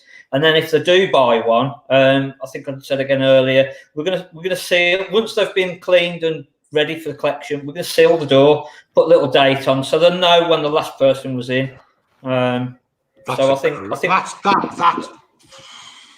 play. Fair play. I might pinch that. I was going to say you've got to what you're game now, Jason.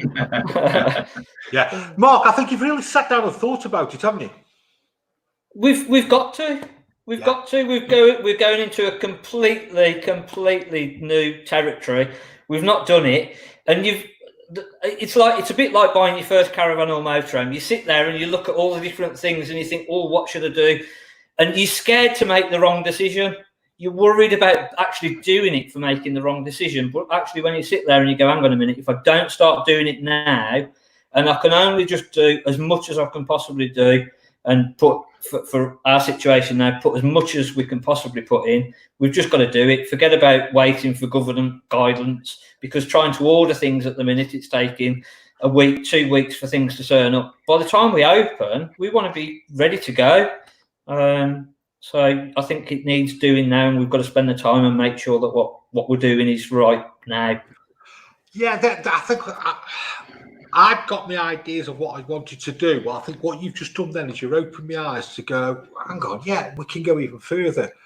From just tonight's talk, yeah, I get it. I get, yeah. I am going to start a consultancy as well. So if you want to have a little video chat later and paper, £100 an hour, I was thinking, or something like that, you're more than welcome. We'll call it quits on you coming on here and promoting. Yeah. Anything about changing yourself? What he said, Lee, Mark, they're good points, mate, aren't they? Yeah, very much so. I mean, I don't have that flexibility to be able to leave a van and no one's going to go in it for 2 or 3 days. You know, as a rule of thumb, you know, people normally moved stuff out for me to do the service, and then the minute I'm gone, they're putting things back inside it. So for me, it's just a case of trying to do things as I go along, rather than, you know, like Mark saying, seal a van up and say that's it. If you know, if when I can get back and yards aren't open, campsites aren't open, and I'm getting onto storage yards, etc., then yeah, I've got that option to do something like that. But yeah, as a rule of thumb, it's just going to be a case of keeping everything clean as I go along. For the foreseeable, to be honest with you, it's not going to be a 5-minute thing. And I suppose if you do go somewhere and you don't feel comfortable, it's just get in the car and go, get in the van and go. Yeah. People, I think it's making people aware, you know, that look, whilst I'm here, you know, I've got your keys. There's no need for you to come out now. I've got me flask of coffee and bottle of water. You know, I don't need anything. Just leave me to it, and I'll crack on.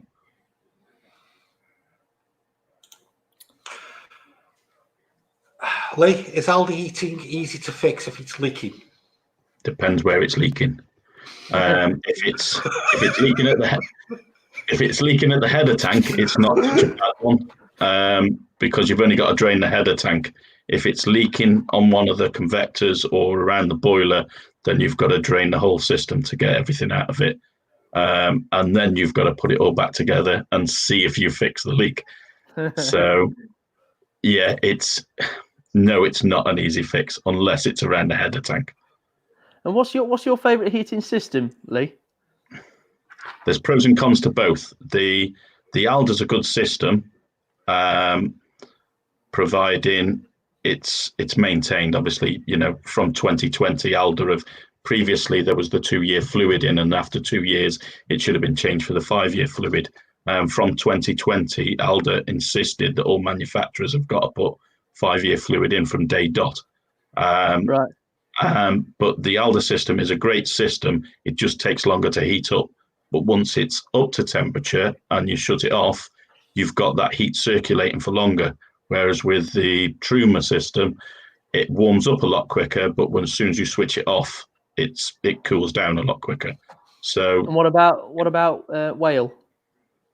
Whale are a good system. Second on the fence, isn't he?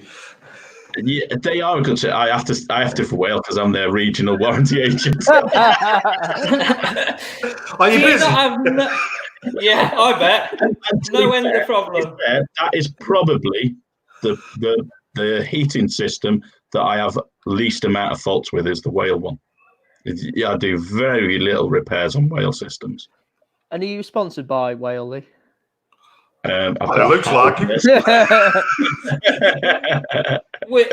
we have nothing but problem with Whale. Really? Yeah. To be fair, I don't have any issues with Whale stuff. But then again, you don't see as much of Whale as you do of Alda and Truma.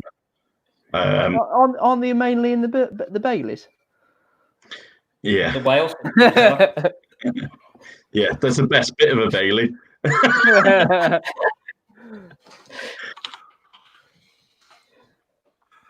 What are we going to next? Let's have a look. Where am I up to? This is the thing with kids. They're persistent, aren't they? They just grind you down. Grind Look you at that down. little face. How can you say no? Hi, No. Dad. I'll be getting a motorhome soon. Yes, Lily. He was talking to me about it earlier. Right,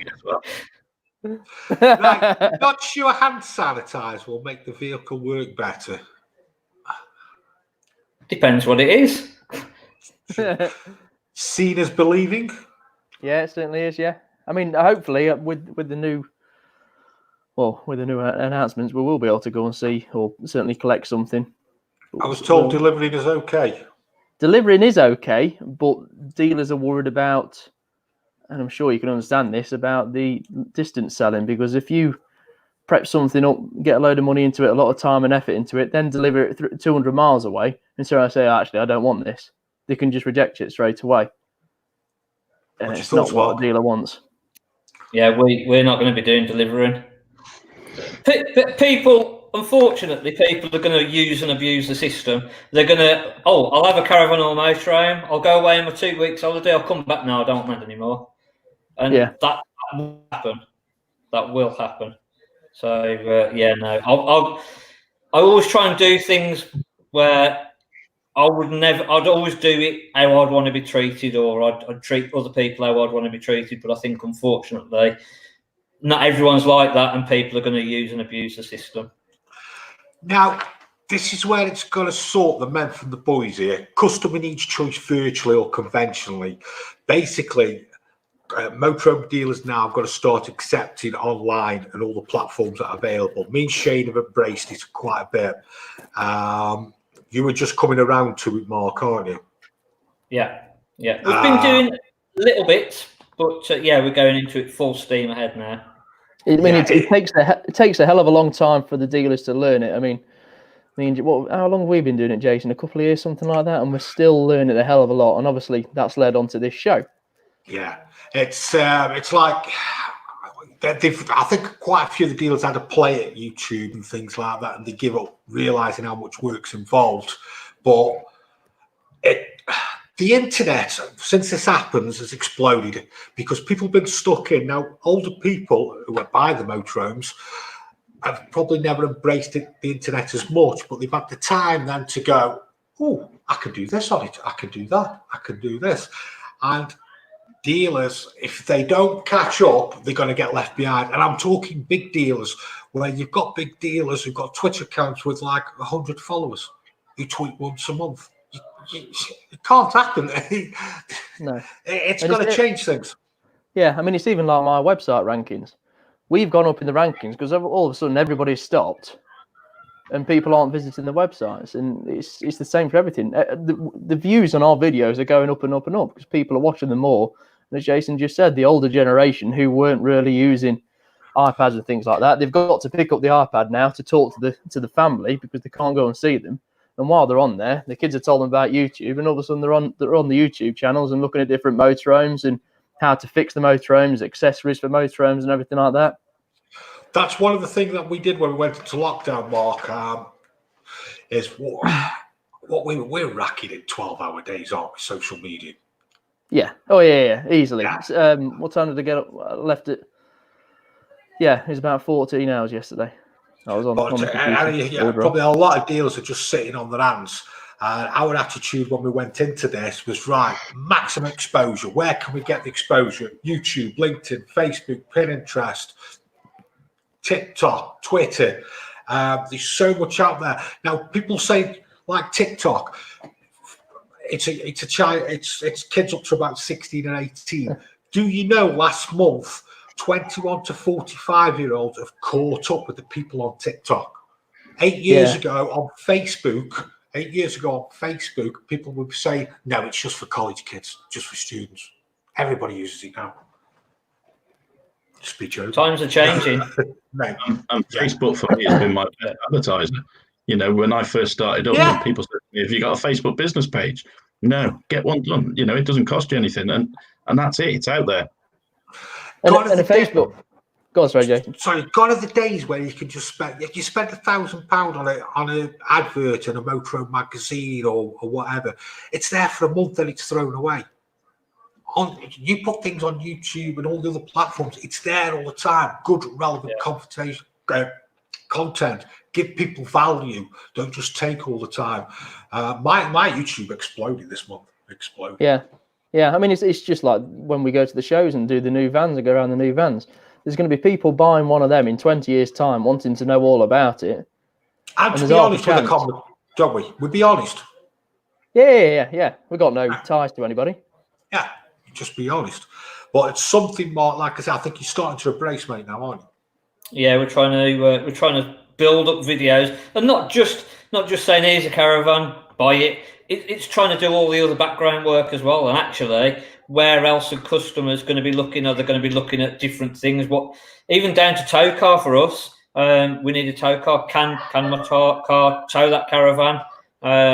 So you've got to look at all aspects of it and sort of cover all bases.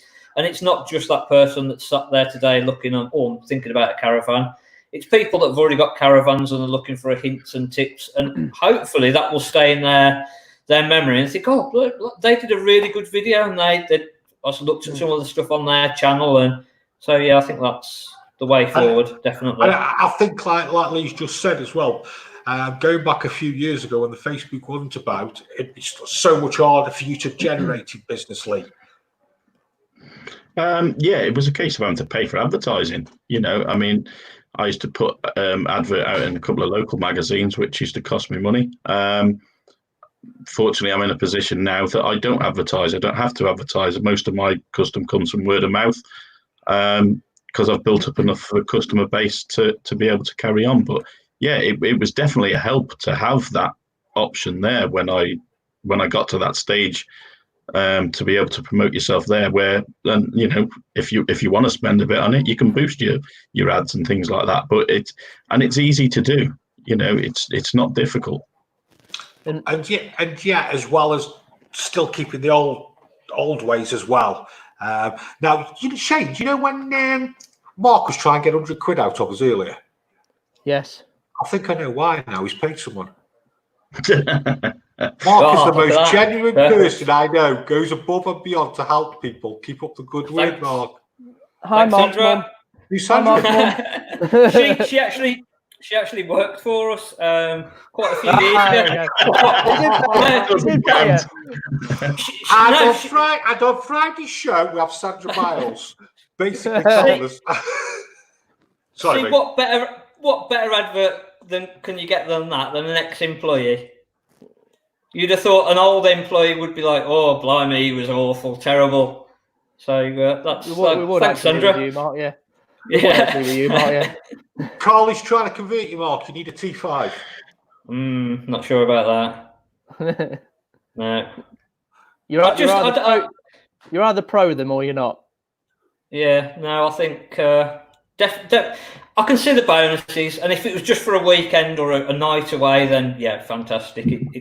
It's a lot of aggro to hitch the caravan up, get everything ready, off you go. And I can see there's fors and against for everything, isn't there? And it just depends what suits you best. But yeah, I won't be getting them out around. I think basically, Mark, you're absolutely spot on. Like data ID and how you go to look after your staff. There you go. They'll all be ex by the sound of it. Yeah. Again, it's I've not seen anything what the government are going to do, but I think face masks, hand sanitizer, making sure that we've disinfected everywhere. So even if somebody came on, and you've probably seen it, the asymptomatic, where people have got the virus but they're not showing any signs, but they're going in. That can just be talking to you and spreading the virus. So I think key is going to be, as soon as anybody has been in, disinfect everything. If they've been in a caravan, if they've touched it, disinfect absolutely everything. It's going to keep us safe, them safe. And I think we've just got to do. What about wearing gloves, Shane? Mark? I think service engineers were going to make sure that they wear the gloves, and I can sort of see fors and against with the gloves. I think salespeople are going to make sure that they're washing their hands. So there's going to be a bit of a balance there of exactly who it is. Probably the cleaners. I think we're going to get them to wear gloves. And again, once they're going to be handling disinfectant, so hopefully they can just disinfect the gloves as they're going along as well. But I think probably the salesperson, I think it's going to be a case of hand sanitizer, bare hands, mask. But I think it's so cool to see older people like Mark, Shane, and Lee making content on YouTube. No, I think because it ends up being so unique. Just Jason. I'm not answering that. I'm surprised he could even work the internet, to be honest. We've had this we've had this idea for about a year. I watched Jason's video already tonight before the show started. Someone else has been paid. No, who's next?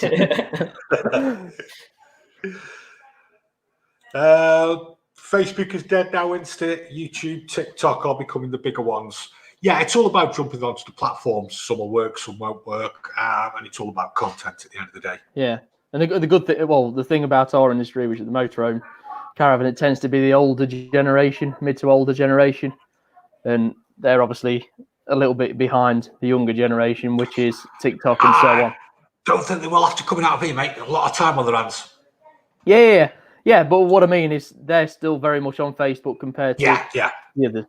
Yeah, because they're catching up. And then they'll catch up, and then they'll move on to Insta, Twitter, and so on. Love the gas. It's really fascinating. But are we all talking drivel until 6 months' time when we see any truth in the outcome? Absolutely. Nobody knows.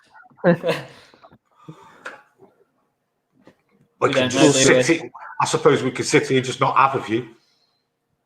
Yeah, I mean, the thing is about all of this, we don't know what it's going to be like when we do come out of lockdown. Is there going to be no transmission at all by the time we're on sites? We really don't know. So it might, all this safety stuff might be slightly irrelevant, or there might be something vaccination for it. Just a quickie, mate. We had a little bit of a quiz, didn't you, that you put together on caravans? Yes. I've just got to specifically. You won't answer these. You won't know these. Probably not. Are they real, proper, good, interesting facts, or is it just history? Depends if you like caravans or not. So no. Come on then. Hit me with it. I'm sort of going to roll this into one, Jason, after what we spoke about before. Okay, so name the top 5 countries with the most touring caravans in Europe in order. So the top 5 countries for caravans in Europe. Well, I'd have thought that we're getting... France is probably going to be the top because that's the first one that we come into. And then it's going to slowly go away from that. So you're going to be Germany, Italy, Spain. I'm struggling after that. Where else would anyone want to go? Yeah, I think France, number 1. Probably Spain, number 2. Germany, number 3. Italy, number 4. Was there a 5th? I don't know. You haven't given me one yet. Clues are the top 5. Well, yeah, that's what I said. Yeah. I don't know about the 5th. Okay. Yeah, probably Portugal. Yeah. Lee? Portugal. A lot of customers go Portugal. Good shout. Okay. What would you go at, Lee? So top 5. I would say France, Germany, Spain, Italy, Portugal. So here's a question for you. Why France? That's the first one that you come to, isn't it? But from England, yeah. Yeah, from England. But what's the most? What's the top 5 in Europe for caravans? All right. Oh, for people owning caravans, you mean? Yeah. Sorry, yeah. Right. People owning Sorry. This is Jay. I thought you meant going on holiday. No, it wasn't my quiz. Germany's number 1. Yep. Number 2. Spain, Belgium, France. I'm struggling again. Germany's got to be number 1. Yeah. Okay. So I'll give it away. So Germany is number one with 654,100 caravans. This was from last year, wasn't it, Shane? This was 2019. Yeah. Yeah, yeah. I mean, it wouldn't have They've all changed. sold them. Doesn't Well, have not a now, good Go on, I'll do story. this year if you want. Number two. It's got to be Spain. UK. Yeah, I'd have said Oh you. yeah. I was going We're to say not part UK. of the. We're not part of EU anymore. This Oh, we isn't were. gone. Yeah, we Yeah. were then. Yeah. Yeah. Yeah, UK with 555,000. Yeah. Number three, Spain. France. France. Is it France? Yeah, I was going to say it's got to be. I said it at the same time. France and Spain have got to be close, haven't they? No. Miles away. 498,000. Fourth, I thought it was going to be Spain. Just keep saying Spain, they'll get it right sooner or later. Leeds Can't is fourth. lose. I'd go for Spain fourth. See, we missed a big Can't just. we missed a big caravan country in this. Netherlands with 462,000. Now, last but not least, number five. Spain. I've got a feeling you might get this one right. It's got to be France. It's got to be Who are we going France. Spain. Got to be. No. Come on. Yeah. Oh, France. Yeah. 330,000. Yeah. We I got there. thought Spain. I thought Spain would have had more than that. To be fair. I can't say we really come across. Well, there's not. I'm just trying to think by manufacturer. Really, obviously Germany's up there. But they're surrounded, with a aren't they, lot. by they're surrounded by manufacturers. Yeah. So you'd have thought there'd be, and I know that there's a lot more sort of campsites and whatever in Spain. So surprising. Yeah. Anything else? I think we're about there. I think Nearly it's 2 been nice hours. having the two on. Yeah, nearly 2 hours. Been nice having the both of you on. Pleasure. Also, leader. Nice to be. Yeah.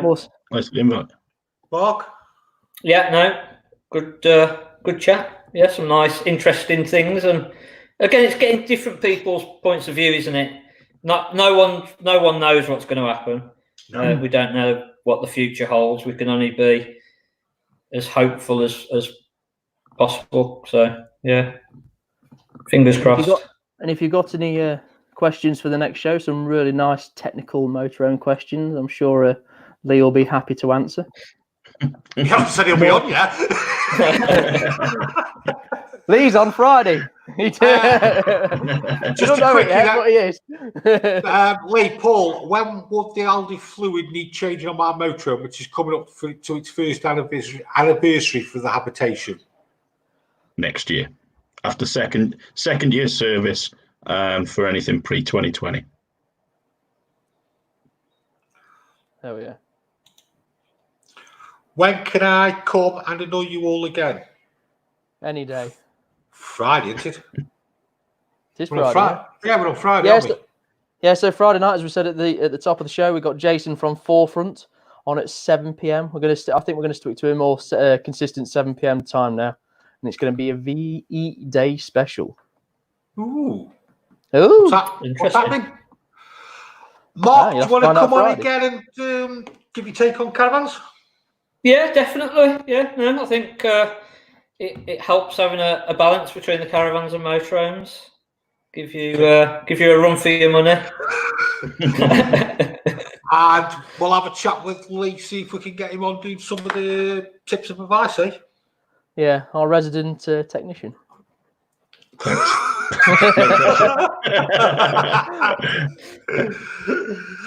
All right, thanks everybody. If you want any questions, follow us on Twitter, on Instagram. We'll see you all Friday. Thanks everybody. Stay safe. Cheers. Bye. Take care. My arm's aching, Jason.